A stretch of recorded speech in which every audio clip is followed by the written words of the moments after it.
Ces dernières années, les arnaques via webcam fleurissent. Dernièrement, nous avons réussi à démasquer un usurpateur sur la région parisienne. 5 ans d'activité dans des castings via webcam. Faire une carrière dans l'industrie du sexe alors que vous étiez parti pour un essai de danse, de chant, de comédie, que sais-je encore. Question, jeune femme. Pour l'appât du gain, ou d'une promesse de buzz, seriez-vous prête à tout faire? Et en plus, faire confiance aveuglément par écran interposé? Maîtrisez-vous et cessez immédiatement, et ces hommes de l'ombre n'auront plus de matière première à leur business. À l'intérieur? Bonsoir. Je cherche quelqu'un. Excusez-moi.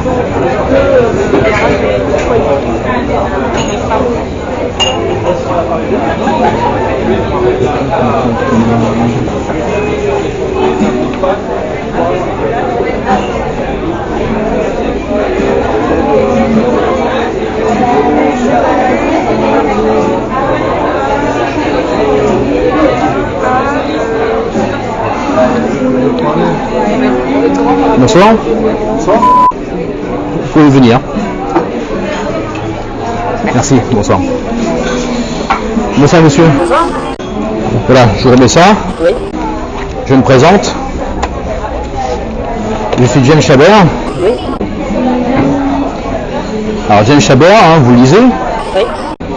Alors je suis président de l'association Stoppons les arnaques au casting. D'accord. Et président du syndicat des mannequins à Paris. D'accord. Voilà, donc les présentations sont faites. Est-ce que vous appelez bien? Oui, tout à fait. D'accord. Quelques questions si vous voulez bien. En fait, on se pose des questions sur Steven Duboc. Oui. Vous le connaissez? Autant dire la vérité, hein. Pas du tout. Pas du tout. Vous ne connaissez pas? Alors Steven Duboc, c'est qui en fait? C'est moi. C'est vous? D'accord. Bon, ok. En fait, vous simplifiez les choses, c'est mieux. Je préfère être honnête. Alors, En fait, pour tout dire, Steven Duboc, donc c'est moi. Je suis déjà en procédure là, par rapport à tout ça. ah bon? Et oui, et là j'allais arrêter là. Mais en fait mon adresse mail, la fausse, elle s'arrête à la fin du mois. Bon, alors, ça fait 5 ans que je suis sur vous. 5 ans. On a une première trace de vous, et je pense que c'était quand même un peu avant, c'était décembre 2010. En 2010, vous étiez déjà là, hein? D'accord. Bon, alors, moi je voudrais quand même savoir ce que vous faites de ces vidéos en fait. Rien. Rien. Je l'ai conservé, la police m'a pris mon disque dur et a tout repris. Et depuis j'en ai un petit peu, depuis que je me suis fait arrêter j'en ai un petit peu, parce que j'ai beaucoup traîné. Et j'en ai encore un petit peu, et là je voulais arrêter. Là je suis encore en contact avec 2-3 filles, donc Bon, là... si vous avez trace, vous savez que j'ai diminué et que je suis plus sur la fin.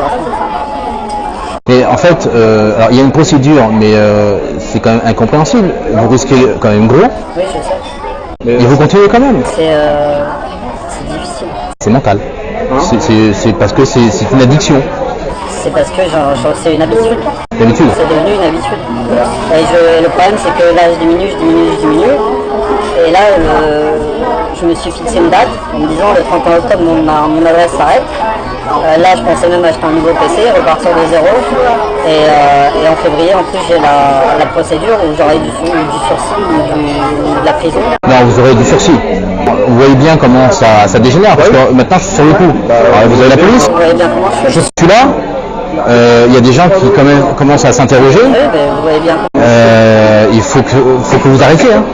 Il le faut parce que moi ça fait ce que je fais ça. Vous remettez qu'il n'y a aucun trafic d'image Ah non, aucun. à votre niveau. Non, aucun niveau. Donc combien grosso modo de filles que vous avez réussi à rencontrer comme Léa? Il y en a eu beaucoup. Dites-moi, de toute façon, moi, Je sais pas. une quarantaine, une cinquantaine, grosso modo. Hein. Pas... Je suis une cinquantaine. Une cinquantaine? Il y en a eu beaucoup. Bon, sur la cinquantaine, combien en avez-vous réussi à mettre dans votre lit? Grâce à ça ou... Ouais, grâce à ça. Juste ça, hein, moi je parle pas du reste. Le reste ne me concerne pas. Juste sur le fait de manipuler le fait de vouloir les faire connaître, une dizaine. Et sur la dizaine, il y en a une qui a porté plainte. Non, celle qui a porté plainte, j'avais rien fait avec elle. D'accord. Et comment se fait-il alors que la police est arrivée à vous mettre... vous avez fait de la garde à vue? J'ai fait de la garde à vue. Combien de temps? J'ai fait 7-8 heures. Ils sont venus vous chercher chez vous? Ils sont venus chez moi. Waouh. Et ils ont dit quelque chose? Ma responsable a essayé de ne pas trop ébruiter, mais eux ils ont essayé de se renseigner. Ouais. Alors j'ai toute la conversation faite sur Skype. La proposition de sextape. Bon. C'est sexuel, vous venez pour de mauvaises intentions, c'est de la manipulation. Autant la police et la justice fait son travail, elle le fera. Néanmoins, je vous garderai à l'œil. Parce que, comme vous êtes addict, vous recommencerez. Et je veillerai que vous ne recommencerez pas. Voilà, je vous le dis très sérieusement. Vous arrêtez. Et moi je vous jure que j'arrêterai.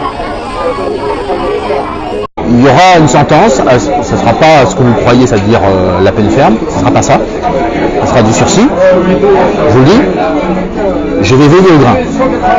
J'ai des gens avec moi, parce que pour ce que je fais, en prenant, moi avant de vous rencontrer, je ne savais pas qui vous étiez, réellement. Vous êtes nerveux, être menaçant, vous êtes coopératif. Néanmoins, avant l'intervention, on ne sait pas sur qui on tombe. Pour ce que je fais, je suis protégé. Donc, veillez à arrêter. Vous rendez au moment de la convocation au tribunal. Expliquez-vous comme vous êtes en train de nous expliquer. Et surtout, sachez une chose. Là, la fille, là. Autant, là, bon, c'est une professionnelle, elle est une chanteuse, elle connaît la scène. Elle flippe comme vous ne pouvez pas imaginer. Elle est terrorisée. Terrorisée. Pensez bien aux victimes que vous faites. Elles sont terrorisées. Elles ne savent même pas qui vous êtes derrière. C'est-à-dire, si le mec est capable de faire ça, je ne sais pas ce qui va se passer derrière. On vit un monde de fous. Alors, du calme. Parce que un jour, le petit ami qui va débarquer, il va vous fracasser. Non mais j'en ai conscience de tout ça. Je vous ai dit moi-même, ça me